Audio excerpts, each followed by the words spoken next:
Now our next heading is displacement of fringes and determination of thickness of thin sheet of transparent material. तो question भी इसी ढंग से पूछा जाता है एग्जाम में. This is also a very important question in exam point of view. Discuss the effect of introducing a thin plate in the path of one of the interfering beam in a biprise experiment and deduce then expression for the displacement of the fringes and thickness. तो इसको हमको find out करना है कि कितना यदि हम किसी दो इंटरफेयरिंग बीम के बीच में यदि एक माइका सीट लगा दें दोनों वेव्स के बीच में, लाइट वेव के बीच में, तो डिस्प्लेसमेंट किस तरफ होगा. तो डिस्प्लेसमेंट उस तरफ होगा जिस तरफ हम वो प्लेट हम इंट्रोड्यूस करेंगे. So here is the heading displacement of fringes. The biprism experiment can be used to determine the thickness of a thin sheet of transparent material such as glass and mica. When the thin transparent sheet, कोई भी thin transparent sheet mica of thickness t, जैसे कि आपको यहां पे दिखाया गया है, and their refractive index mu is introduced in path of one of the interfering beam, किसी भी इस वाले S1P पे हो या S2P पे, किसी जिधर भी हम उसको इंट्रोड्यूस कर सकते हैं. तो जिस तरफ हम इंट्रोड्यूस करेंगे डिस्प्लेसमेंट उस डायरेक्शन में ही होगा. The entire fringe system is displaced through a constant distance towards the path of the beam in which the plate is introduced. It should be noted here that the fringe width remain unchanged. जो fringe की width है जो हमने पहले निकाली थी omega, वो कभी चेंज नहीं होगी, चाहे हम माइका सीट को S1P पाथ पे लगाएं या S2P पाथ पे लगाएं. बट हमारा कंसीडर क्या करना है, हमको कैसे फाइंड आउट करना है, हमको ये देखना है. Now we consider the path S1P. आपको दिखाई दे रहा है हम इस पाथ को कंसीडर किए हैं. S1P पाथ पे हमने T थिकनेस की सीट हमने इंट्रोड्यूस की है. द लेंथ, तो T थिकनेस हो गई, तो S1P में से T हमको निकाल देंगे. द लेंथ कितनी हो जाएगी, the length is S1P minus T. The length S1P minus T of this path is travel in air with velocity of light c, while the length t is travel in the mica with velocity cg. यानी कि जब light यहां से जाएगी तो S1 में से t जो मोटाई है उसको तो हम निकालेंगे, क्योंकि जब लाइट जब ट्रेवल करेगी तो पहले इतनी मोटाई को क्रॉस करके जाएगी जो t थिकनेस है. तो हमको ये पता करना है कि जो लाइट है S1 से लेके P तक एयर में कितना ट्रेवल करेगी और जो माइका सीट हमने लगाई है थिन सीट उसमें कितने ट्रेवल करेगी. तो एयर में जब ट्रेवल करेगी तो उसकी वेलोसिटी तो होती है c, वेलोसिटी ऑफ लाइट से, लेकिन ग्लास में जब ट्रेवल करेगी तो उसकी वेलोसिटी कहलाएगी cg वेलोसिटी से. तो उसी बात को हम डिस्कस कर रहे हैं कि ट्रेवल कितना करेगी एयर में. तो एयर में ट्रेवल करेगी वेलोसिटी ऑफ लाइट c से, राइट. और वाइल द लेंथ t, जो लेंथ जो t दिखाई दिया, t थिकनेस की जो हमारी माइका सीट है उसमें से भी लाइट पास आउट होगी. तो जब लाइट उस थिकनेस में से पास आउट होगी तो उसकी वेलोसिटी क्या होगी, तो there velocity is called cg. cg हम इंडिकेट किया है, यानी कि ग्लास में से जा रही है इसलिए उसको ग्लास का दिया है, velocity of light in mica. So time कितना लगा, the time taken by the light to cover the distance कितना होगा, तो कितना हो जाएगा हमारे पास S1P minus T distance upon ये वेलोसिटी प्लस डिस्टेंस दूसरे का कितना है माइका सीट का T थिकनेस, उसकी वेलोसिटी कितनी है cg, ये है. लेकिन हमको पता है कि दो माध्यमों का एयर में और क्या कहते हैं यदि कोई दूसरा माध्यम हो, यहां पे दूसरा माध्यम क्या है माइका सीट, तो दोनों का जो रेशियो होता है, दो माध्यमों का रेशियो क्या कहलाता है, म्यू के इज इक्वल टू होता है रिफ्रैक्टिव इंडेक्स म्यू. म्यू के बराबर आता है। तो यहां से हम वैल्यू निकाल सकते हैं इजिली। सी जी की वैल्यू कितनी हो जाएगी, सी G is equal to C G की वैल्यू कितनी हो जाएगी, सी जी इज इक्वल टू, यदि हम आप निकालें तो सी अपॉन म्यू। तो इस वैल्यू को तो therefore time taken from S1 से लेके P तक टाइम कितना लेगा, इस वैल्यू को आप पुटअप कर दीजिए, S1P minus T, okay, upon C तो दिया हुआ था, प्लस टी। अब यहां सी जी की वैल्यू है, तो सी जी की value as equation number first ले लो सपोज, तो C G is equal to कितना है, सी अपॉन म्यू, तो सी अपॉन म्यू, ये इक्वेशन कितना हो जाएगा, S1P minus T upon C plus T mu upon C.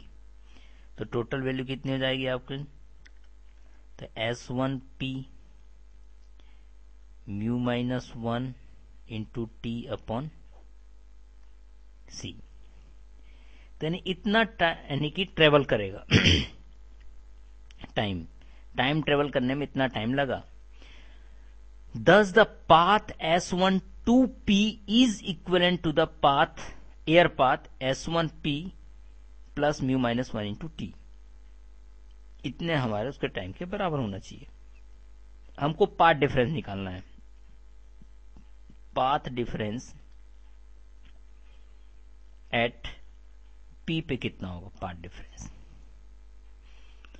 तो पाथ डिफरेंस कैसे निकालेंगे, पाथ डिफरेंस हमको पता है कि लाइट पहले एयर में जा रही है, S2P इन एयर में, और S1 से P तक कितना लगेगा, यानी कि टोटल जो लगा है इक्विवेलेंट के बराबर।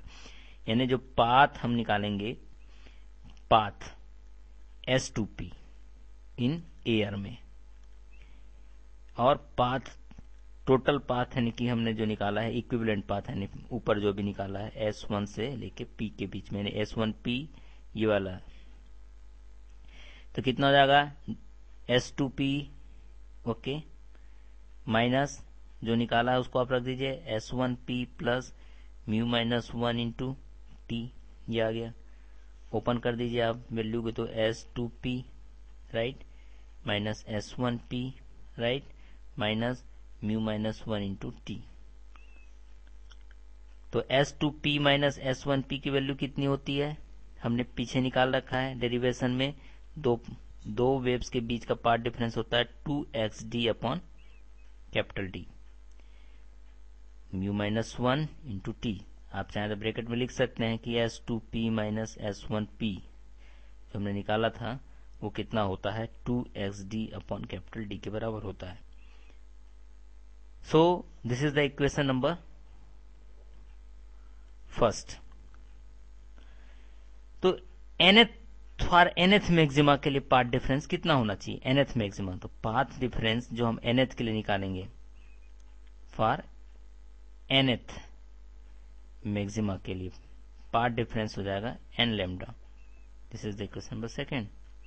सो इक्वेशन फर्स्ट और इक्वेशन सेकेंड ये भी पाथ डिफरेंस है PD, दोनों इक्वेशन को आप इक्वल कर दीजिए, तो कितना हो जाएगा, nth के लिए निकालेंगे तो 2xn हो जाएगा, nth के लिए निकालें तो d upon capital D minus mu minus 1 into t is equal to कितना हो जाएगा, n लैम्डा, ओके।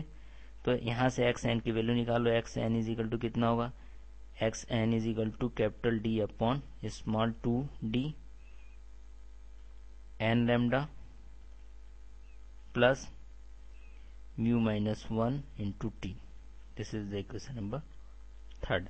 तो xn क्या कर रहा है, डिनोट कर रहा है nth पोजीशन के मैक्सिमा को डिनोट कर रहा है। ये कब है, जबकि माइका सीट अवेलेबल है, यानी कि प्रेजेंट है।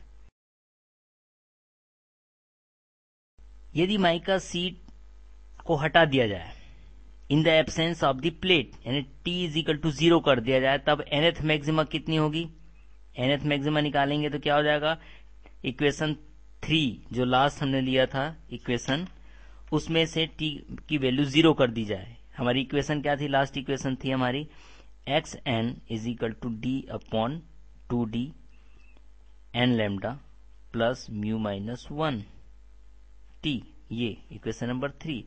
इसमें यदि हम बोल रहे हैं in the absence of the plate, यदि प्लेट को हटा दिया जाए, तो प्लेट को हटा दिया तब मैक्सिमम की वैल्यू कितनी होगी, t की वैल्यू 0 हो जाएगी, तो कितनी हो जाएगी, d upon 2d n lambda, ये आ जाएगी वैल्यू इसकी।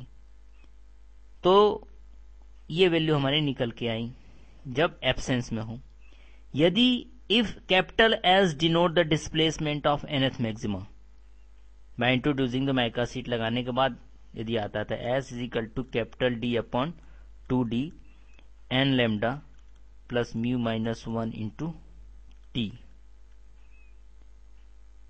हमको पता है एक बार बिना यानी कि माइका सीट लगाए nth मैक्सिमा कितना होता है और माइका सीट लगा के nth मैक्सिमा कितना होता है, तब उसका अंतर को निकाल दिया जाएगा। तो S is equal to total को डिडक्ट कर दो D upon small 2d n lambda mu minus 1 into t is equal to, अब जो निकाला है इन द एब्सेंस ऑफ में, एब्सेंस में कितना था 2d n lambda upon 2d, deduct कर दो तो पता चल जाएगा कि दोनों के बीच डिस्प्लेसमेंट कितना होगा। तो capital D upon 2d mu minus 1 into T, यानी इतना डिस्प्लेसमेंट होगा माइका सीट लगाने से। This is equation number 4। तो दोनों के बीच में इतना डिस्प्लेसमेंट होना चाहिए। यहीं से हम थिकनेस निकाल सकते हैं माइका सीट की। टी इज इक्वल टू कितनी हो जाएगी, S into 2d upon capital D mu minus 1। This is the formula for the displacement S of any maxima by introducing A mica sheet. The thickness T is given by T is equal to S into 2D upon D mu minus 1, where 2D and D can be measured by biprism experiment. To determine the S, the monochromatic source of light is replaced by white light source. Okay, तो इसको हम उसको white light source के द्वारा हम T को calculate कर सकते हैं बाद में। Okay, तो द रीडिंग जो लेंगे उसको हम इजिली माइक्रोमीटर स्क्रू के थ्रू हम नोट कर लेते हैं। Now the mica seat is introduce in one of the 2 interfering beam.